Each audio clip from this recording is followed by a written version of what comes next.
Nucleic acid आ गया हमारा ना प्रोटीन के बाद। तो न्यूक्लिक एसिड जो है आपको पता ही है, इसकी जो मेन जो चीजें हैं उसको हम क्या बोलते हैं, डीएनए बोलते हैं और क्या बोलते हैं, आरएनए बोलते हैं। ठीक है, ये तो सबने ही पढ़ा है, डीएनए आरएनए। डीएनए का फुल फॉर्म क्या होता है?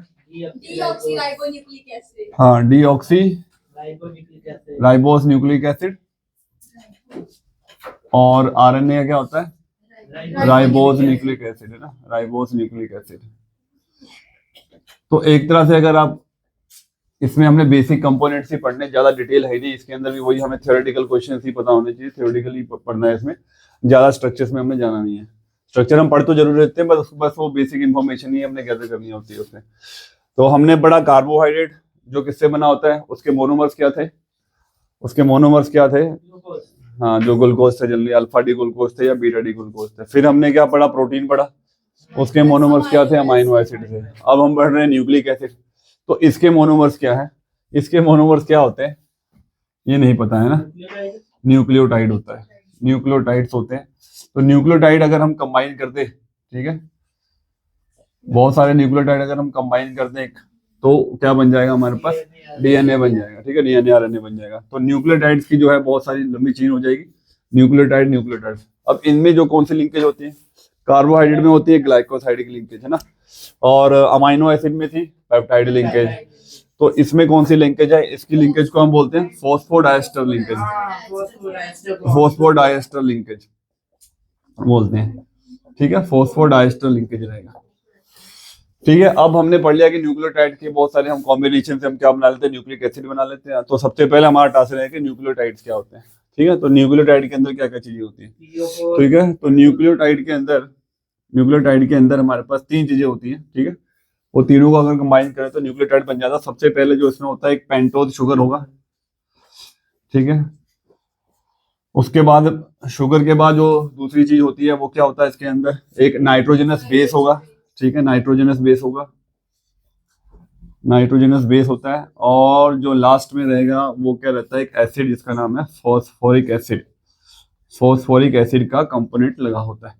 ठीक है, तो ये तीनों चीज अगर कंबाइन हो जाए तो क्या बन जाता है? हमारा एक न्यूक्लियोटाइड बन जाता है। ठीक है, उसके बाद एक और वर्ड आ जाता है, ये तो बहुत बार पूछा हुआ सीबीएसई, न्यूक्लियोसाइड और न्यूक्लियोटाइड में से डिफरेंस बता दो, या न्यूक्लियोटाइड बता दो, न्यूक्लियोसाइड भी बता दो। तो न्यूक्लियोसाइड में आपको बस क्या करना होता है? आपको बस एक ही चीज साइड करनी होती है, वो है फॉस्फोरिक एसिड। तो अगर मैं फॉस्फोरिक एसिड साइड कर दूं तो वो क्या बन जाता है? न्यूक्लियोसाइड बन जाता है। ठीक है, तो इसमें बस ये दो कंपोनेंट लिख दो, pentose sugar plus nitrogenous base. तो इन दोनों के कॉम्बिनेशन से क्या बन जाता है हमारा? सिर्फ न्यूक्लियोसाइड। यानी कि न्यूक्लियोसाइड में अगर मैं फॉस्फोरिक ऐड कर दूं तो वो न्यूक्लियोटाइड बन जाएगा। ठीक है, अब इसके बाद हमने बस पेंटोज शुगर को बनाना है कि क्या कैसा होता है। ठीक है, पेंटोज शुगर हम डीएनए में अलग रहेगा, आरएनए में अलग रहेगा। ठीक है, तो पेंटोज शुगर जो है, ठीक है, जैसे आपने उसका बनाया था ना, क्या कहते हैं, फ्यूरानोल स्ट्रक्चर, किसका बनाया था फ्यूरानोल स्ट्रक्चर आपने? फ्रक्टोज का। ठीक है, फ्रक्टोज का आपने बनाया था ना। तो ये दोनों बीटा होते हैं। ठीक है, बीटा राइबोज है, बीटा डीऑक्सीराइबोज होते हैं दोनों के अंदर ही। ठीक है, बीटा डीऑक्सीराइबोज। तो इसमें बीटा का मतलब क्या होता है? OH ऊपर होता है। ठीक है, इसका स्ट्रक्चर नहीं भी आएगा तो कोई जरूरी नहीं है। ठीक है, बस आपको एक फॉर्मेशन पता होना चाहिए कि हाँ इसमें जो है फ्यूरानोल रिंग स्ट्रक्चर होती है। ठीक है, और यहाँ पे भी क्या होता है? HOH। ठीक है, यहाँ पे भी क्या होता है? HOH होता है। और लास्ट में आपको पता है CH2OH और ये H होता है। तो ये जो पेंटोज शुगर है ये मैंने बना दिया, ये डीऑक्सीराइबोज का स्ट्रक्चर है। ठीक है, जो डीएनए के अंदर होता है। और जो राइबोज वाला होता है उसमें बस आपने ये उसमें ये जो ऑक्सीन है, ठीक है, ये आपने हटा देना होता है। ठीक है, तो डीऑक्सीराइबोज होता है, एक ऑक्सीराइबोज होता है। ठीक है, तो ये हमने बनाया यहाँ पे इस तरह से, राइबोज शुगर और डीऑक्सीराइबोज शुगर, OH। अब यहाँ पे वो ऑक्सीन नहीं रहेगा, यहाँ पे ये ऑक्सीन नहीं रहेगा, बाकी सारा कुछ सेम है। HOH CH2OH और ये क्या हो गया? H हो गया। ठीक है, तो ये वाला शुगर भी बन गया हमारा पेंटोज शुगर, जो किसके अंदर होता है? ये वाला शुगर किसके अंदर होता है? ये वाला, इसको क्या बोलते हैं? मैंने उल्टा बोल दिया। ठीक है, ये वाला जो शुगर होता है इसको क्या बोलते हैं हम? जो डीऑक्सी का मतलब क्या होता है? रिमूवल ऑफ ऑक्सीन होता है। तो जिसमें ऑक्सीन नहीं होता वो आपका क्या होता है, ये वाला है, ठीक है, विदाउट ऑक्सिन। जो ऑक्सिन वाला है उसको हम क्या बोलते हैं, राइबोज शुगर है। तो ये राइबोज शुगर होता है, बीटा राइबोज है ये वाला, ये बीटा राइबोज शुगर मॉलिक्यूल में आएगा। और ये होता है डीऑक्सी राइबोज, ठीक है, deoxy ribose sugar, ribose sugar, ठीक है। तो डीएनए के अंदर आपको ये वाला शुगर मॉलिक्यूल मिलेगा, पेंटोज शुगर, और ये आरएनए में मिलता होता है। उसके बाद रहेगा आपका नाइट्रोजनस बेस, ठीक है। नाइट्रोजनस बेस में भी आपके पास दो तरह के बेस होते हैं, ठीक है। कौन कौन से होते हैं नाइट्रोजनस बेस में? हमारे पास एक होता है, हाँ, पिरिमिडीन्स होता है, एक प्यूराइंस होता है ना, प्यूरिन्स बोल लो या प्यूराइंस बोल लो, दो होते हैं इसके अंदर। मतलब पिरिमिडीन्स में सिंगल रिंग वाला होता है, और जो प्यूराइंस होता है उसमें डबल रिंग वाले होते हैं। अब इसमें दो बेस इसके अंदर मिलेंगे, दो बेस इसके अंदर मिलेंगे, टोटल वैसे तो 3 बेस आ जाएंगे, ठीक है, पिरिमिडीन्स के अंदर, और प्यूराइंस के अंदर 2 बेस आते हैं, ठीक है। तो डीएनए के अंदर कौन कौन से होते हैं, पहले मैं पिरिमिडीन में एग्जांपल लिख देता हूँ। पिरिमिडीन में कौन कौन से एग्जांपल्स आते हैं? तो पिरिमिडीन में 3 चीजें आती है इसके अंदर, ठीक है। कौन कौन सा आता है? वो प्यूराइंस में आते हैं, एडेनाइन और ग्वानिन जो आते हैं, हाँ। जो पिरिमिडीन्स में आते हैं वो, हाँ, यूरासिल होता है, हाँ, एक थायमिन होता है, ठीक है, और क्या आता है? हाँ, साइटोसिन होता है। ये 3 जो है ये आपके पिरिमिडीन्स में आते हैं। इसमें भी यूरासिल और थायमिन का वो अल्टरनेट रहता है कि यूरासिल किसके अंदर होता है, आरएनए में मिलेगा, और जो ये थायमिन मिलेगा वो किसमें मिलेगा, डीएनए में मिलेगा। बाकी तीनों जो होते हैं वो सेम ही रहते हैं। अब जो रह गया आपका प्यूराइंस, इसके अंदर 2 बेस रहते हैं, एडेनाइन और ग्वानिन रहता है। तो बड़े बेसिक से कंपोनेंट सबको पता ही है, ठीक है, एडेनिन और ग्वानिन। मतलब आपके जो डीएनए के अंदर जो है वो कौन कौन सी चीजें रहेंगी, एडेनिन रहेगा, ग्वानिन रहेगा, थायमिन रहेगा, और साइटोसाइन रहेगा। और आरएनए के अंदर भी एडेनाइन, ग्वानिन, साइटोसाइन और यूरासिल रहेगा। ये वाले 4 बेस रहेंगे, ठीक है। और लास्ट में रहेगा फॉस्फोरिक एसिड। तो फॉस्फोरिक एसिड का फॉर्मूला क्या होता है, ठीक है, H3PO4 होता है, ठीक है। तो अब इसके हम बेसिक स्ट्रक्चर बना लेंगे कहीं पे। तो मैंने अभी तक एक तरह से मतलब एक पूरा इंट्रोडक्शन दे दिया आपको न्यूक्लियोटाइड के अंदर से कौन कौन सी चीजें होती हैं। अब नेक्स्ट जो है हम स्ट्रक्चर फॉर्म में मैं एक पेंटोज शुगर, एक नाइट्रोजन बेस और फॉस्फोरिक एसिड अटैच कर दूंगा, उनकी लिंकेज हम बना के देख लेंगे एक बार, ठीक है। ठीक है, तो अब हमने न्यूक्लियोटाइड का बेसिक स्ट्रक्चर करना है, ठीक है, जिसमें हमारे पास क्या होता है, एक नाइट्रोजनस बेस होता है। तो नाइट्रोजनस बेस में मैंने बताया एक पिरिमिडीन होता है, जिसमें उसकी जो स्ट्रक्चर होता है सिंगल रिंग वाली होती है, ठीक है, इस तरह से होता है। अगर जिस बच्चे को ये नहीं बनाना तो आप सिंपल बना दो ऐसे, और उसके बीच में क्या लिख दोगे, आप बेस लिख दोगे।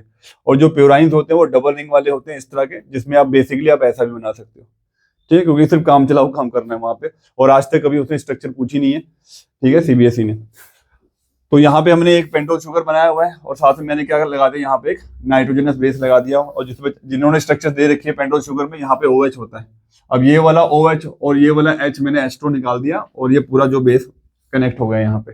और जो फॉस्फोरिक एसिड था मेरा यहाँ पे, तो फॉस्फोरिक एसिड के हिसाब से यहाँ पे भी मेरे पास क्या था, यहाँ पे OH था, ठीक है, OH OH OH और एक डबल बॉन्ड O था। और यहाँ पे मेरे पास क्या था, CH2OH था। तो मैंने एक यहाँ से OH उठाया, यहाँ से मैंने H उठाया, तो वाटर निकाल दिया। उसके बाद ये पूरा बॉन्ड जो है इस तरह से आपको दिखाई देगा। तो मेरा एक ये फॉस्फोरिक एसिड कनेक्ट हो गया, ये एक शुगर मॉलिक्यूल कनेक्ट हो गया, और एक ये बेस कनेक्ट हो गया। तो ये तीनों कनेक्शन से मेरे पास क्या बन गया, एक ये न्यूक्लियोटाइड बन गया। अब ठीक इसके साथ मैंने एक और न्यूक्लियोटाइड ऊपर लगा देना है, इसके नीचे भी लग सकता है, ठीक है, वो सारी एक लाइन बन जाएगी न्यूक्लियोटाइड की।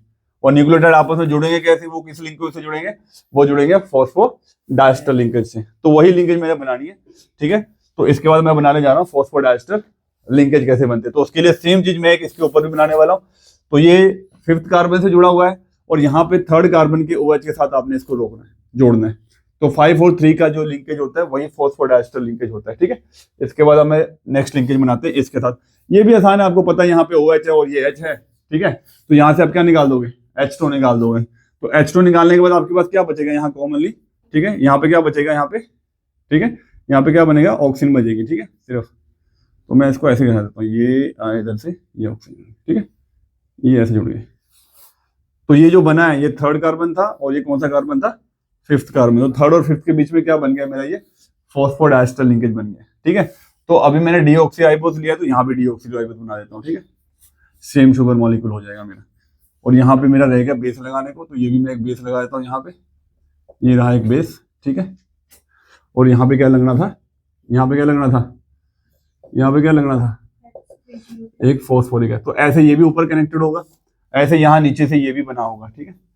इधर से ये भी क्या बना होगा हमारे पास, फॉस्फोडाइस्टर लिंकेज बनी होगी। तो इस तरह से सारी पूरी फॉस्फोडाइस्टर लिंकेज बनी होगी आपस में 3-5-3-5-3-5 कनेक्शन से। तो एक पूरी जो है चेन बन जाएगी आपकी डीएनए की, चाहे आरएनए की। आरएनए में आपको मैंने पहले बता दिया शुगर मॉलिक्यूल का फर्क होता है।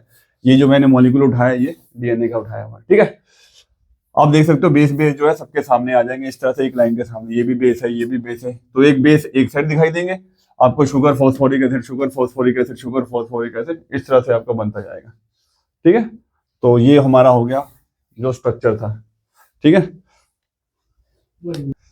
अब लास्ट में हमने क्या, डीएनए और आरएनए का डिफरेंस लिख लेना। सबसे पहला डिफरेंस तो आपने, ठीक है, ये नहीं कि नाम का डिफरेंस लिख दो, वो तो डिफरेंस हो जाएगा, ठीक है।